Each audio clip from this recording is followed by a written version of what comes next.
Good afternoon, and thank you for the kind introduction. I'm hoping you'll find this presentation interesting and informative. I intend to give you an overview of the EPA's direction of travel in relation to our work on byproducts and end of waste.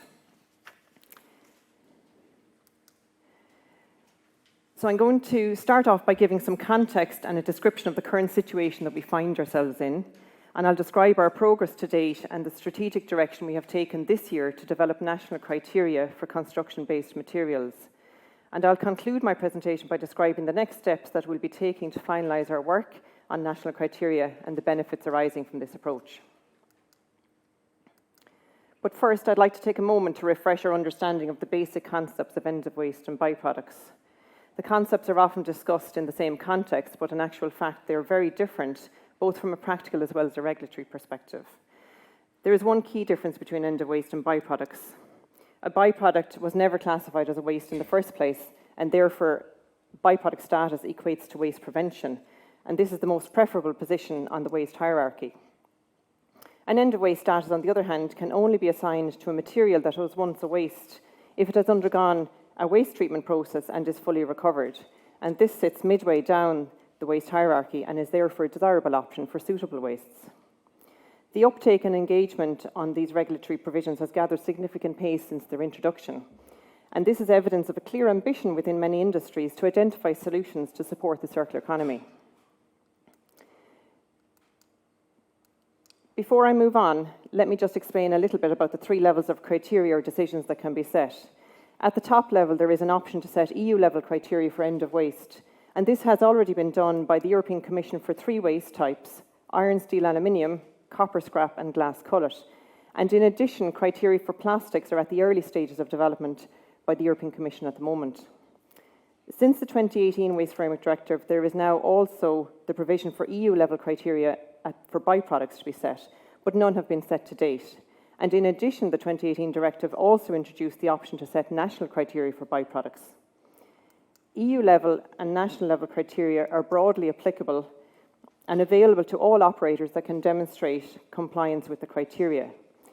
And at the other end of the spectrum, single-case decisions, and this is where we have been operating exclusively both for end of waste and byproducts up to now, and these decisions are only available for use by the operator to which they're issued.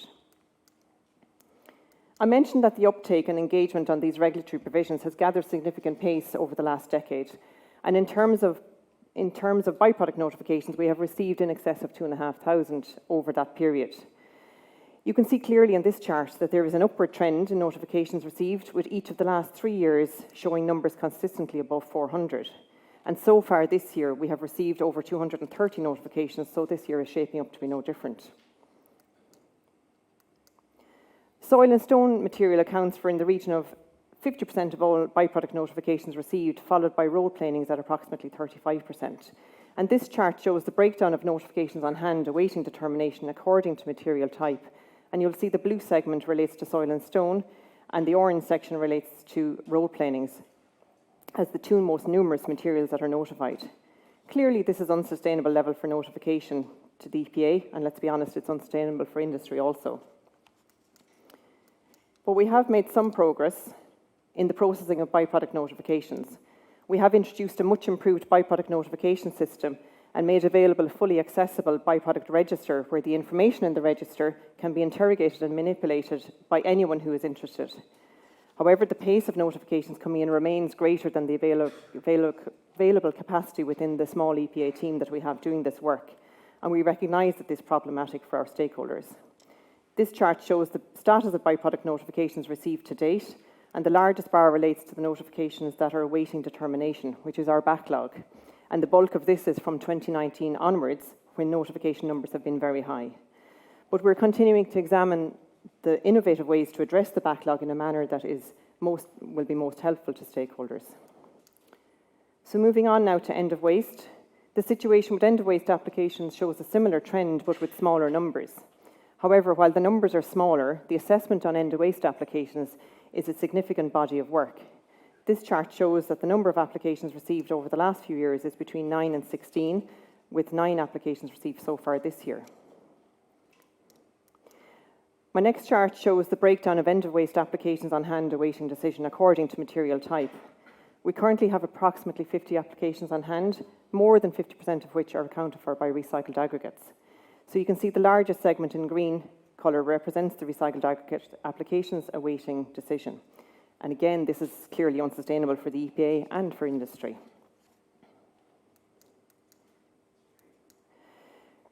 This chart shows the progress made on single-case end-of-waste decisions to date. We have so far issued 11 decisions for single-case end-of-waste for various materials, including recycled aggregates, plastic, wood, and a number of other materials. 2 decisions so far relate to recycled aggregates, but the pace of these incoming applications has really picked up over the last few years, as I showed in an earlier slide. The situation for end-of-waste and byproducts is not going to improve unless we do something different, so we have to change. So taking all of this into account, and despite significant improvements to our online notification system, we still need to change how we do things.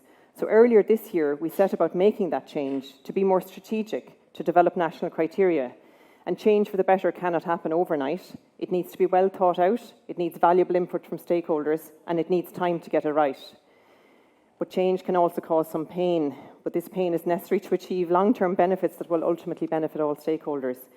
And it will create capacity within the EPA team to focus on other areas that have not had the priority before now, which will mean we can ultimately reach decisions to allow stakeholders to achieve their own circular economy ambitions. So we have 3 significant projects underway at present to develop national criteria for the following: national end-of-waste criteria for recycled aggregates, national byproduct criteria for road planings, and national byproduct criteria for greenfield soil and stone. So I will describe each of these projects a little later in my presentation. But first, let's talk generally about national criteria.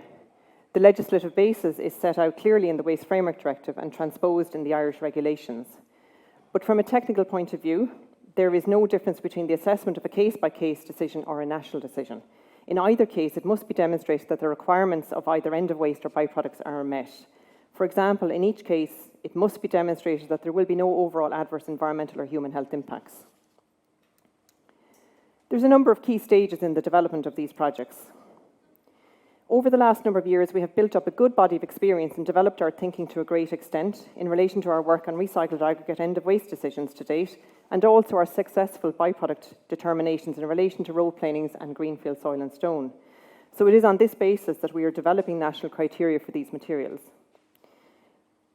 Early stakeholder engagement is an essential part of this process to inform stakeholders of the EPA's direction of travel and to gather industry data to feed into the development of the national criteria. This allows industry to influence the outcome of the projects and ensure that the criteria are fit for purpose. Engagement with local authority sector and our own EPA colleagues is also an important element, as experience from enforcement on the ground provides a helpful perspective to inform the development of practical solutions. The board of the EPA is ultimately the decision maker for the agency, and so it is essential that the board are kept informed as we progress through the projects. And we are required under the directive to consult with the European Commission as part of the process of developing national criteria, and I will speak about this in a later slide also. So the first project to get underway is the development of national end-of-waste criteria for recycled aggregates. You will see from my earlier slides that this material is disproportionately represented in all of the applications for end-of-waste that we've received so far.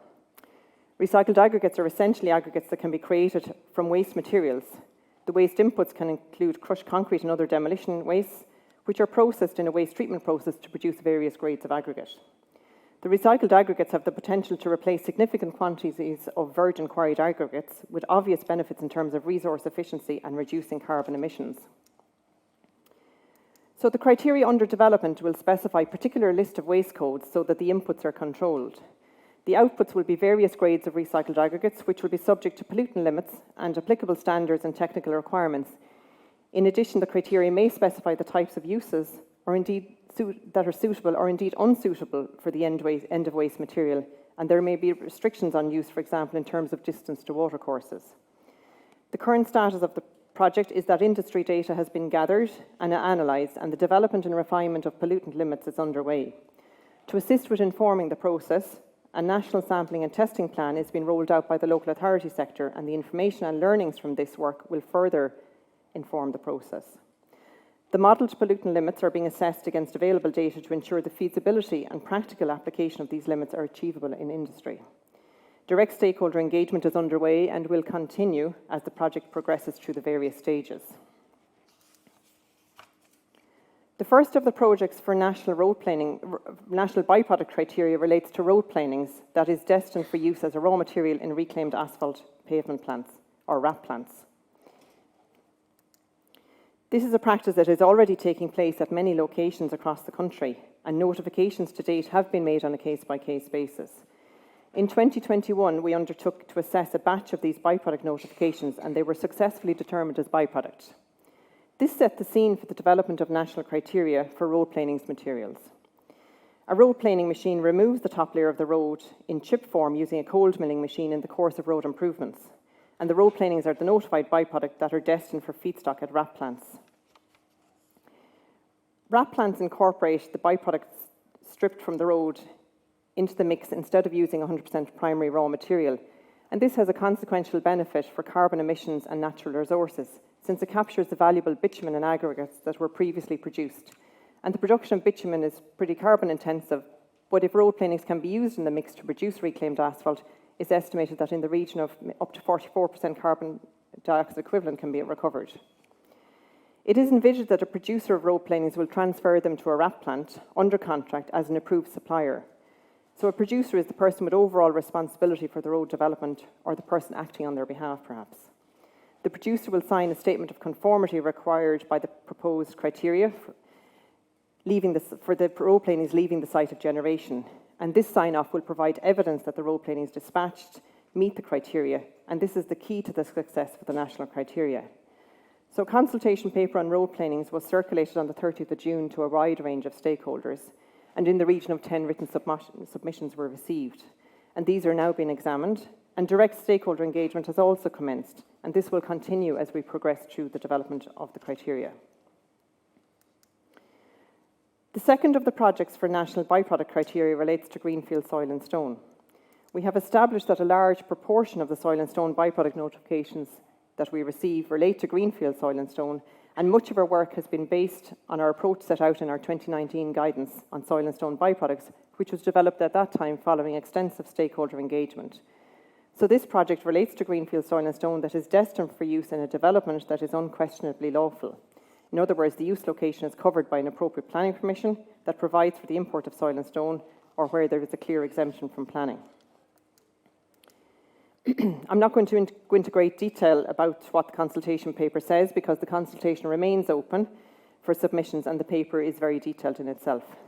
The paper includes explanations of terms used and an indication of what proposed criteria might look like.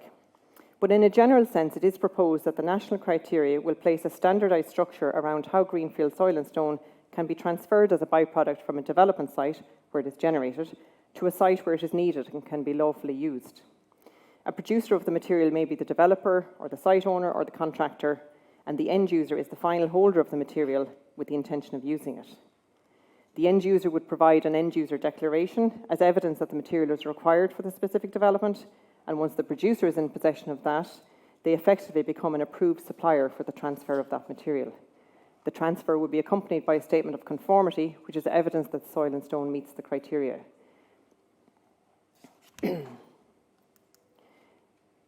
The current status, as I said, of the consultation paper is that it's issued and it's open for consultation until the end of this month. So what are the next steps here? There's a number of key milestones in these projects, including ongoing engagement with stakeholders, development of the draft criteria themselves, and then further engagement with stakeholders to kind of check that the criteria are fit for purpose and reasonable and achievable. The draft criteria will need to be approved by the EPA board and then notified to the European Commission, which starts a clock of 3 months by which submissions can be received from the Commission or from other member states. We'll then have to assess any submissions received and ultimately finalise the criteria. So what are the indicative timeframes then? For recycled aggregates, we're anticipating that we may be at the stage of consulting with the European Commission in the late part of Q1 next year, with the view to finalising the criteria, we hope, in late Q2. We're looking at a similar trajectory for road planings, and the Greenfield Soil and Stone project is anticipated to run approximately 1 quarter behind that, with finalised criteria in around Q3 next year.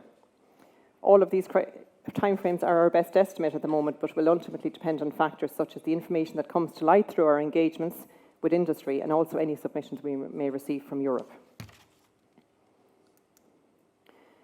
All of this work brings benefits for both industry and the EPA. At the high level, the overall benefit arising from the development and rollout of national criteria is that there will be a major reduction in the incoming flow of work. We estimate that byproduct notifications may be down by up to 80%, and end-of-waste applications may be down by around 75%, and this is based on current trends. This will serve to increase the available capacity within the EPA team, leading to more timely decision-making. And indeed, we would not rule out the possibility of further national criteria where this would make strategic sense. So then diving a bit deeper into the potential benefits of this approach, we can see that national criteria provide more certainty to industry. Standardised criteria mean that it also creates a more level playing field for everyone. And this helps to make the ambitions of the best practice guidelines for the preparation of resource and waste management plans for construction and demolition projects more realistic and achievable. The certainty that this brings also increases the confidence and consistency in the market. And this is essential to support the circular economy, and it gives industry what they would need to fulfil their own circular economy ambitions. This certainty also enables the necessary market standards and certification to be applied to secondary materials, thus making meaningful green procurement a real and tangible possibility. And finally, all of this ultimately serves to reduce the overall regulatory burden on industry, which of course is to be welcomed. So just by way of a quick recap then, it's very encouraging to see that circular economy is alive in industry. And this is evidenced by the sheer numbers of notifications and applications received by ourselves. We are changing our approach to support industry better to foster this ambition more effectively. And we have 3 significant projects underway, as I described, and there's lots more engagement to take place on these projects. And finally, we're very hopeful that the benefits of this approach will be felt by industry as well as ourselves here in the EPA. So I'd like to thank you for your time listening. If you haven't already done so, there is an opportunity to meet the experts on the team. We have a very small team, but most of them are here today at our stand in the exhibition area. On the slide here, I have linked the byproduct register where you can access documentation relating to notifications, and our end-of-waste webpage where you can access all single case decisions made to date. We also have dedicated email addresses if anyone wants to get in touch with the team on matters related to byproducts or end-of-waste. Thanks for listening.